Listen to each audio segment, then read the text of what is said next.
Hi there, welcome back to the channel. This is Shruti from digitalempires.co, and in today's video we are talking about how to make money blogging. Now these are the exact tips that helped me go from making no money with my blog to making a full-time income with my blog and having the kind of lifestyle that I've always dreamt of. The first tip that I have for you is to start with the end in mind. Now this means that instead of obsessing and spending so much time figuring out exactly what your brand name should be, what your colors and fonts should look like, or what your theme should be all about, you should be thinking about how are you actually going to monetize your blog. Now I know that this is a question that a lot of people don't even think about when they're starting a blog until it's too late, and by the time they figure it out they might realize that they've done some things wrong. This is the exact thing that happened to me when I first started my expat blog, which was supposed to be a hobby project, but once I realized I wanted to monetize it and see if there were ways to make money with it, I realized that I had actually put myself in a corner and there wasn't much to really expand with this blog. As a result of this, I had to shut down that blog and start a brand new blog with the intent to monetize. If you plan to go full-time with your blog, it's really important that you keep this in mind right at the beginning. So when I started my new blog with the intention to make money from it, I had three different streams of revenue in mind. The first two that I was sure I wanted to try out was ads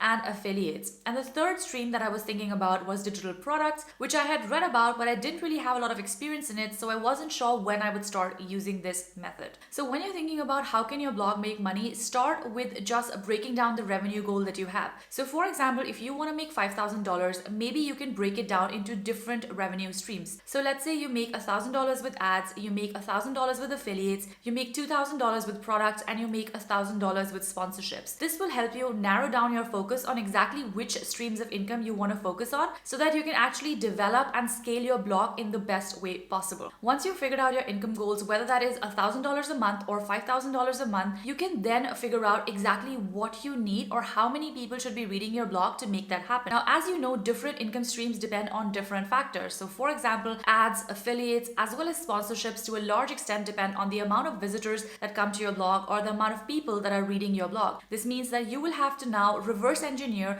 how many people need to visit your blog if you want to make $1,000 a month blogging just from ads. So let's say your RPM or your revenue per thousand visitors is $20.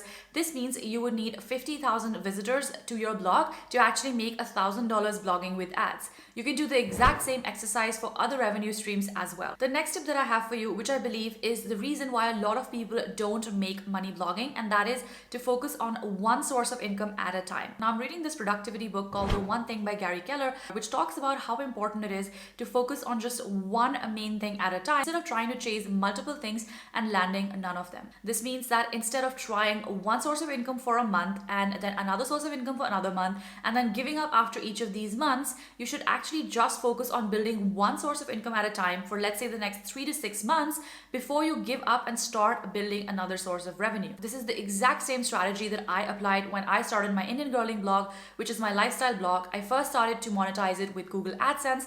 Then I moved to MediaWine, and once I was satisfied with how my ads were performing, I then added affiliate networks as well as digital products to the mix. But had I started to do all of these things at one time, I would have probably not made money from either of these income streams. The other advantage of figuring out one source of income at a time is that you're able to eliminate the sources of income that don't work for you. So in my case particularly, since I was using a lot of affiliates in the travel and lifestyle space, I wasn't actually making a lot of money from affiliate marketing. So what I did instead was that I just decided that I was going to focus on ads and digital products, which were going to be my travel ebooks, and just double down on them. Had I not tried monetizing with affiliate marketing, I would have really never known if that source of income would work for me or not. So while it's important to have an overview of the different streams of income that you're going to use to build your brand, it's also important to figure out which of these streams of income actually suit you and your lifestyle, and then figure out which of them you want to continue to build upon. The next tip that can be a massive game changer for your blog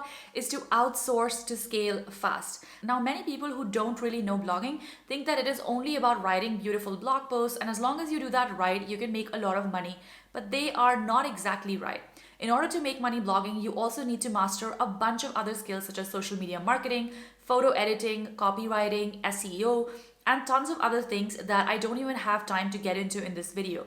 But what this means is that you as a standalone blogger will not be able to grow as fast as you want if you try to develop all these skills at the same time and try to grow everything on your own. The key thing to figure out here is which of the things on your to-do list can actually be outsourced to people that are not you. This means that anything that you don't need to do specifically can be outsourced to virtual assistants, freelancers, or even contractors in your team. Some of the things that you can outsource include social media management, content creation, as well as inbox management and admin tasks. Now, coming from a background of scaling tech startups, I know how important it is to not be your own bottleneck in your business. This is exactly the reason why I hired my first part-time content writer as soon as my blog started to make $1,000 a month regularly. This means that even though I was nowhere near close to making a full-time income from my blog, I still understood that my time was the most important thing in this operation, and as long as I could continue to figure out how to create content regularly without exhausting myself, my blog would continue to grow. I got to focus on things that I really love doing, which is strategy, monetization, and product creation,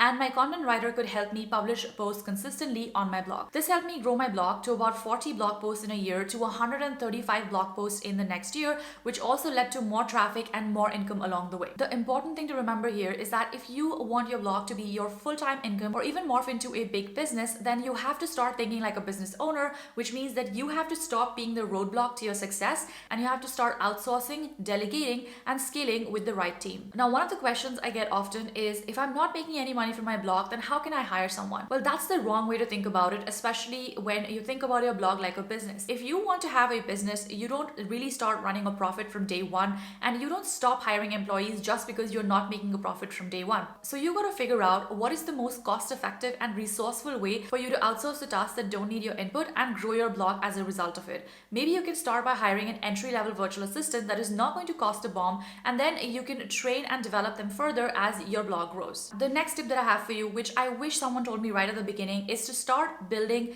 your email list from day one. Now, here's the thing. Your Instagram followers, you don't own them. Your Pinterest followers, you don't own them. People who come to your website and never come again, you don't own them. The only thing that you actually own when you're running a blog is your website and your email list. Now, an email list is crucial not just to have ownership over your community, but also to have a direct method of communication with the people who are most interested in your content. Regardless of how many social media channels pop up, email has been known to be the #1 most effective way to advertise and convert your visitors into customers. This means that the sooner you start building your email list, the higher your chance to be able to monetize your blog successfully. A lot of bloggers, when they start out, focus on the vanity metrics of followers instead of focusing on profitability of subscribers. Now, maybe right now you don't have anything to say to your subscribers and you don't have anything to send them out in large emails.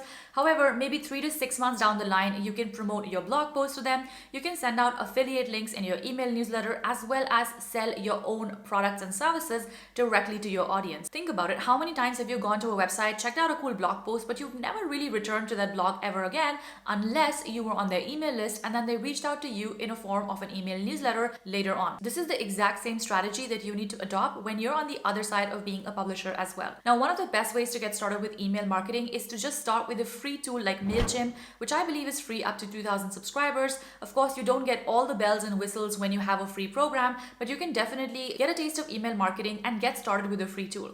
Once you're ready, you can migrate your list over to a paid tool, or maybe you can even migrate to a paid plan within MailChimp. Currently, I use ConvertKit for my business because I find it to be the most user-friendly platform out there. However, if you're just starting out, you might not be willing to pay $30 or $50 a month just for email marketing. In that case, you can start with MailChimp and then you can move on over to another tool once you're ready to migrate your list. A question that I get asked often is, what should I even offer to my email list subscribers? What do I have to say if I'm just starting out? Now, the way to look at it when it comes to your lead magnet or your opt-in offer, which is ideally something free that you give to your subscriber in exchange for their email address, is to look at what would be the logical next step for your reader. So for example, if your blog post is about how to do yoga as a new mom, the next logical step would be to offer a lead magnet which talks about the best yoga poses for new moms, or maybe just a generic daily routine yoga checklist which has a mass appeal with your audience. The key thing to remember here is that the lead magnet should be something that is appealing to a vast majority of your audience and is something that doesn't require a lot of time to consume. Because if you offer a 100-page ebook,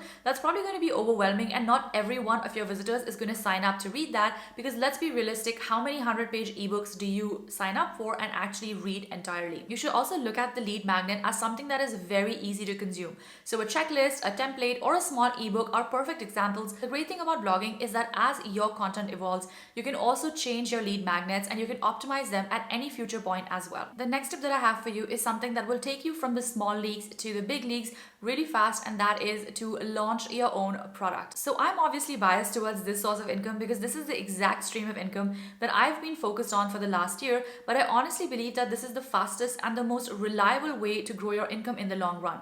Why? Because when it comes to making money from ads or from affiliate marketing, there is a limit and a cap to how much money you can make, especially as a new blogger. Depending on the traffic that you're able to generate and how well you're able to convert them, you will earn a certain amount of money through ads and affiliates, but you also need to share a large amount of that proportion with the final brand or the company that you work with.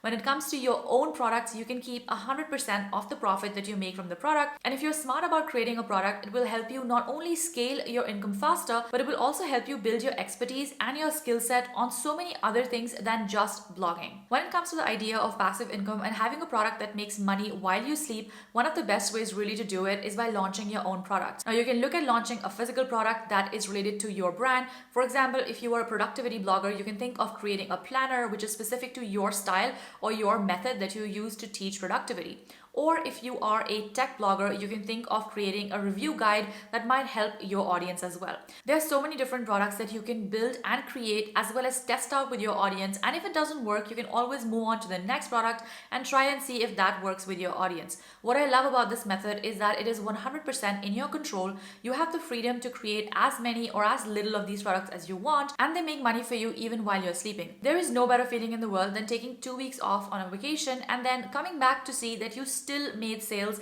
and your business continued to grow even while you were not working. And the best way for you to do it is to think about creating and launching your own products. The next tip that I have for you, which applies not only to bloggers but to everyone in general, is to invest in mentors. Now, whether it comes to books, courses, or investing in coaching, there are so many different ways that you can learn from people who have already done that and been there. The way I look at scaling and growth is that you can either put in a lot of time and effort into figuring out what is the right thing to do and then grow that way, or you can invest your money in mentorship and specifically in mentors who have been there and done that before to fast track your success. Now, there is no right way to go about it. You can definitely take the long time route, or you can take the short time with the quicker results route. Personally, for me, I consider my time to be my biggest asset, which means that I absolutely hate wasting my time. Which means that if there is a way for me to learn a particular strategy or a system that has already worked for someone and apply to my own business, then I will 100% go for that route.